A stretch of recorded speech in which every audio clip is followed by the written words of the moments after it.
when we go into these exams, if you're not so petrified that something is going to happen, something's going to go wrong, you're probably going to end up doing better, even if something does go wrong.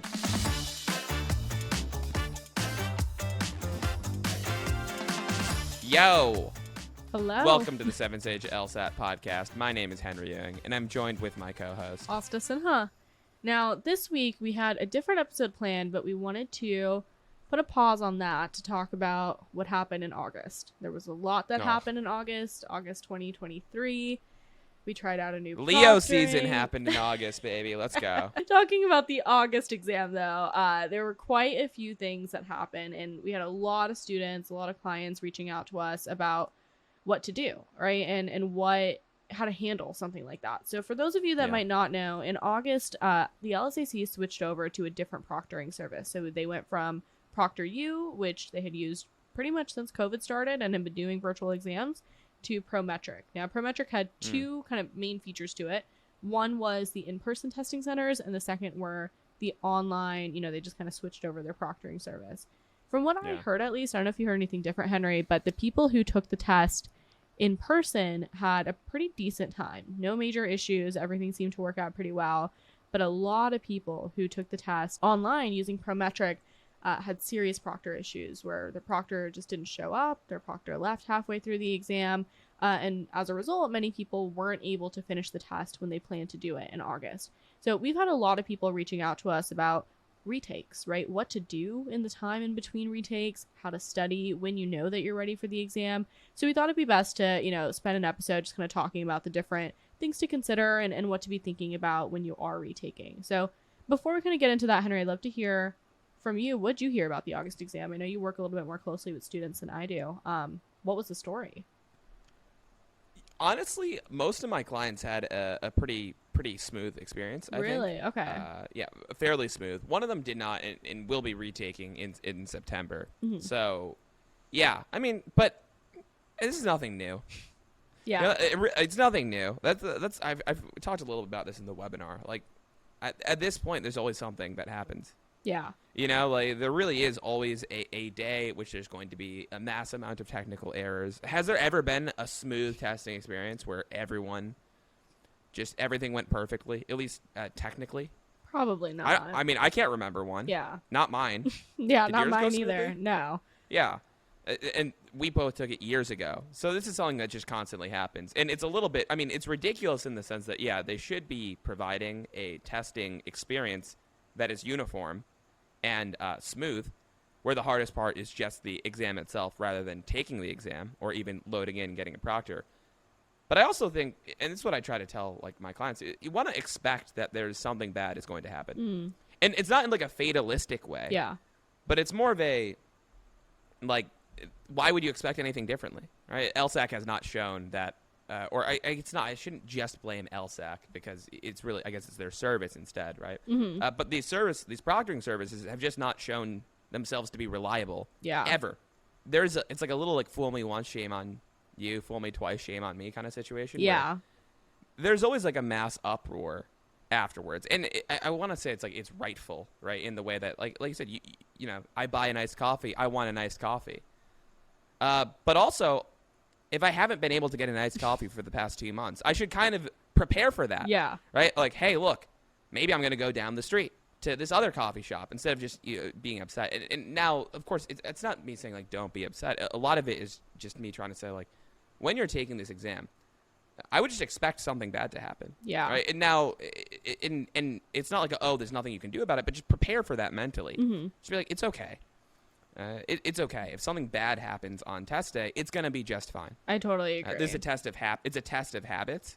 It's not like you're going to forget everything all of a sudden. And obviously there are, better environments and better conditions to take the test, but just preparing for that. I don't want to call it an inevitability, but it's kind of almost is. It's like going to Dunkin' Donuts, right? And expecting your coffee to taste the same every time. It simply won't. Yeah. It just won't happen. I used to go to Dunkin' Donuts almost every day. Back when I was still in Florida, and every single day I ordered the exact same thing. The order was the same. You would think they had measuring cups or something, but no, my drink was different every single time I got that coffee order. And kind of like what you're talking about, right? When we go into these exams, if you're not so petrified that something is going to happen, something's going to go wrong, you're probably going to end up doing better even if something does go wrong. I know so many students who are just so scared, like so afraid that when they get into test day, their proctor's not going to show up or they're going to lose a little bit of time, all these different things. You can work past that and you can still score very well despite that. And so I completely agree. I think the first thing to keep in mind, you know, whether you took August or you're planning on taking a future exam and you're just nervous about those proctor issues, I get it. I really, truly understand. It is scary to do all of this work and prepare this much and then something out of your control happens. However, there are a lot of things about test day that are still in your control, even if those issues happen. You can still rely on your habits. You can still rely on your strategies. You can still bounce back. And to some extent, you know, maybe this is a test of that, right? What your perseverance level is. How well can you get through some of these issues? So yeah, I completely agree with you. And it's something that I try to remind as many students as I interact with, you know, it's going to be okay, even if there's a proctor issue. Now, there are a couple things I do want to say about how you should prepare for proctor issues to try to prevent them. Now, obviously, a lot of what happened in August was beyond students' controls. There was nothing they could do about their proctor just not coming back to the test. But generally, you want to make sure you read up on, you know, the requirements for online testing, what can be in your room, what supplies you're allowed to have, what things are or aren't allowed. If you just spend 5 minutes, right, brushing up on those rules before test day, you can probably avoid some of the things that a lot of people run into that, again, are still within your control. Now, let's go ahead and move on into, you know, what happens after. So let's say you took August, you're planning on retaking in September because you had some proctor issues, or maybe you're taking a completely different test and just didn't go the way that you wanted to, and you're planning on retaking. A lot of people ask me, you know, what am I supposed to do? You know, a lot of times if you're taking, you know, one test and you're retaking the very next one, you've only got about a month-ish, maybe even less than that, depending on when score releases to study and really prepare. So Henry, what do you tell your students to do in the meantime? What's kind of the advice that you give there? Yeah, well, I mean, I tell all of my students, like, you can give yourself a day or two break. Really, it depends on what your goals are. And I guess before we even get to this point, just to circle back a little bit, circling back to the preparation, one thing you really want to be doing is, like, consistently scoring higher than your goal score. Yeah. Is usually what I say. And the reason why is very rarely do you get really lucky or you punch above your weight class. Yeah. Right? It's more often the other way around. And so you want to make sure you have a little bit of wiggle room. Like if you're aiming for a 165, it shouldn't be that you're just barely eking out 165s on PTs and running out of time. Like ideally, you're comfortably scoring above 165, consistently. Yeah. And that way, when you do hit a little bit of a hiccup, or you do hit a bit of a snafu, if you will, it's going to just bring you back down to your goal score area. Yeah.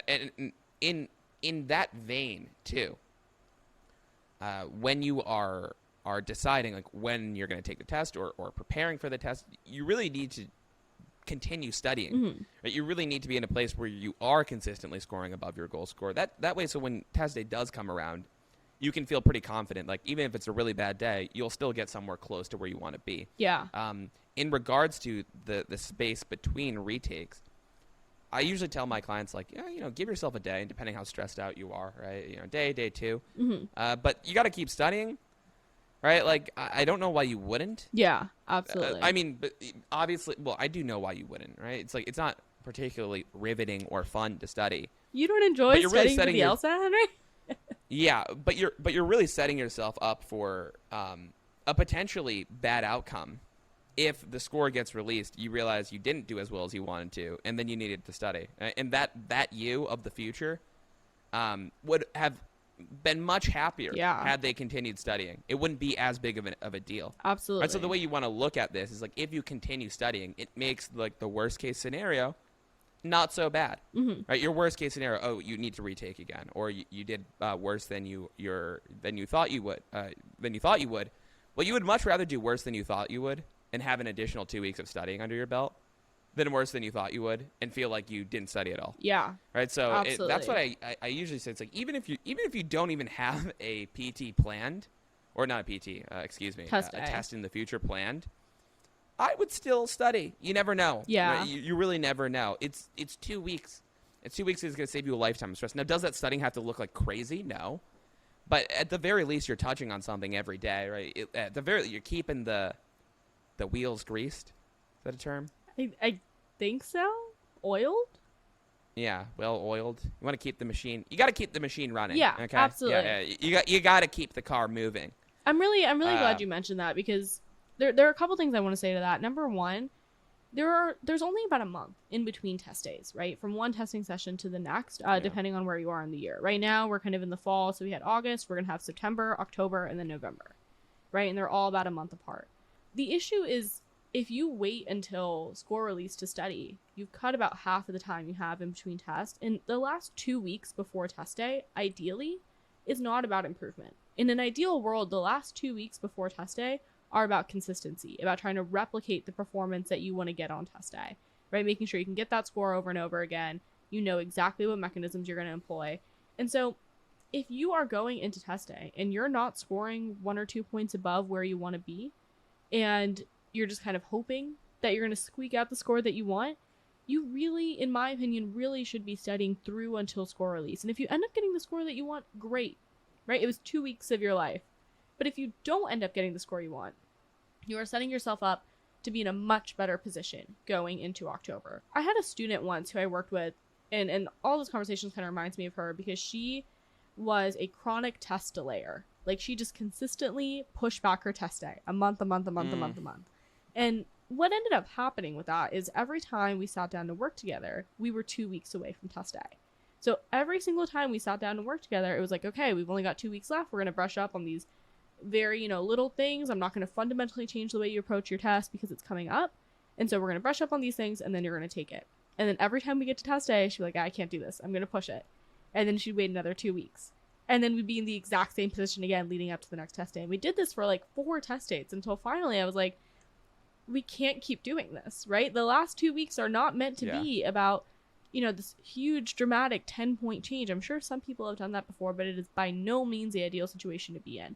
So if you can buy yourself just a couple of extra weeks to work on that improvement, and like Henry said, it does not have to be super intensive studying, right? Maybe you're just drilling your weakest section. Maybe you're just doing a full section every other day. Maybe you do a PT a week and just spend a lot of time reviewing it, right? Whatever that might be, you should not neglect the tests leading up to score release unless you are, one, at your last testing cycle, right? Or your last testing session, you just can't take the test anymore. Or number 2, you'd rather wait a year than continue to test in this cycle. And I want to talk about that a little bit, especially with a lot of the people I've talked to leading into the August exam. Many people, what happens is at the beginning of summer, they decide, okay, I need to apply this cycle. I'm going to start studying for the LSAT. And it's probably going to take me 2 months, and it's probably going to be fine, and I'll take it in August, and I'll be good. How often does that work out for students, Henry, in your experience at least?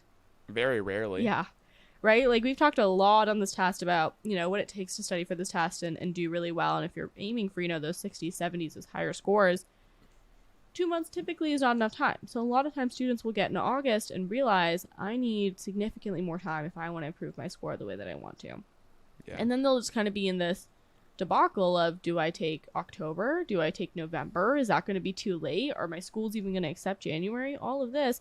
It's like, oh, I work full time, or, oh, I'm in school. I just really don't have the time to dedicate to this right now.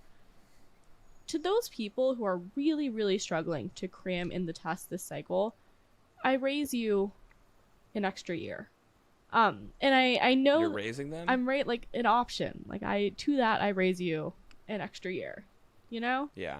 Like suggesting another year. I'm putting the possibility on the table. I don't know if the poker analogy works here. The what? I just don't know. I don't know if I raise you. I thought you were making a poker analogy. I feel like that doesn't work. That is where that comes from. I actually have no idea. It just kind of felt like the right thing to say in that moment. Yeah. Besides the point. It's like a counter offer. Well, maybe okay. You know what? Maybe it does. Yeah, it doesn't. I am offering an extra year. Let us know. Right? Yeah, let us know. Send me an email. A lot of times people feel like, if I don't go to law school this upcoming fall, I'm never going to go to law school, or I'm never going to be a lawyer. It's never going to work out for me. And it's your life. You decide what schedule makes sense. You do what you want to do. But if you can wait another year and have a score that is 10 points higher, the rest of your life will change for the better, right? You are going to open doors to schools that you might not even thought you'd be able to apply to. Scholarship opportunities, right? Whereas you might have spent $300,000 going to law school, you might go for free. If you give yourself that extra year instead of trying to cram in this test in this cycle or applying very, very late into the cycle. Now, for a lot of people... So what if you subscribe to 7Sage Prep Plus for another 12 months and you end up getting your dream job and going to your dream school? And, you have the white picket fence and your life is really beautiful and everything works out. I mean, the LSAT is such a important factor to your law school application and can really change so much about what schools you can possibly get into, especially depending on what your GPA is. For a lot of the people I talk to, it's like, if I could just shake you and tell you to wait one more year, right? Just give yourself a few more months to study for this test slowly, right? I'm not telling you need to sit here and study 8 hours a day for the next 12 months. Study for half an hour a day, right? I don't care. Just do it for the next 6 months. You're going to be way, way, way better off than if you were trying to take this test in the next month. Yeah. What are your thoughts on that? Have you had those conversations before? Yeah. I mean, that's what I usually I tell people it's okay to take longer. Like, it's okay to spend another year studying. It's okay to take 3 months later. It's like it is a big deal in the sense that it's your time, and there's probably things you'd rather be doing, but you have many more years of life. Well, for most of you, I know some, but most of you have many more years of life ahead of. I'm trying to be accurate in the phrasing here. Okay, if I said all, I'd probably be wrong. But for most of you, there's many years of life ahead of you, and you would be pretty. I don't want to say you would be better off, but like I think you would be happier knowing you got the score that is like best reflective of what you could do. Yeah, and you didn't put yourself on some sort of, I don't want to call it an artificial time constraint, but time constraint that doesn't really exist. Yeah. It's not like, I'm 20. Like law schools are going to shut down in a year if I don't apply. Yeah. Sorry, there's a maximum age for becoming a lawyer. Like, no, you have plenty of time. And it's far better to, I don't know, maybe I'm biased towards just like trying to be your best self. But I feel like it's far better to really give it your all. I'm not mushy-gushy, okay? Why are you settling for mediocrity, everyone? That's where I thought you were going to go with that. I don't care how long it takes. However many days it takes, whatever it takes to get that goal score. Yeah. I mean, it's just a matter of, especially if you're planning on retaking or figuring out when your next test date is, I would really sit down and spend some time with yourself and decide, what are my goals? What are the schools that I really want to go to? What are the schools that I could go to if I spent a little bit more time with this, and what's that going to cost? For some people, that trade-off isn't worth it, right? But I know so many people who burn themselves out and stress themselves out so much because I need to apply the cycle, and I also need to get a 180, and I also just started studying 2 weeks ago, and if I don't take it in October, my life is going to end. Yeah. Not all of those things are true, right? I would argue. It's like a pick two. Did you start studying 2 weeks ago, and do you want to get 180? Well, then you're probably not going to apply this cycle. Yeah. If you want to get a 180 and you're applying this cycle, well, you probably didn't start studying 2 weeks ago. Yeah. That's very fair, right? You can't have it all, and let me rephrase. Some people can probably have it all. Most of you cannot, right? I couldn't. You couldn't, Henry, right? Like, most people are not able to cram this test in. So all of that being said, I just want to kind of give some closing notes about retakes and how you should be approaching them. If you can give yourself 2 testing dates in between retakes, I think that's almost always ideal. I think the August to September jump or the September to October jump, I wouldn't expect to make a 10-point jump in a month. That's just a lot, So if you're really trying to improve your score significantly, try to give yourself at least 2 testing dates to get there. If you can, if time allows, all the other considerations that we just talked about. In between that time, like we mentioned, study through, right after the test, give yourself a couple days to relax, reward yourself, and then continue to study as if test day was just another prep test, right? Because you have no idea what's going to happen on score release, and you want to be prepared for any case scenario there.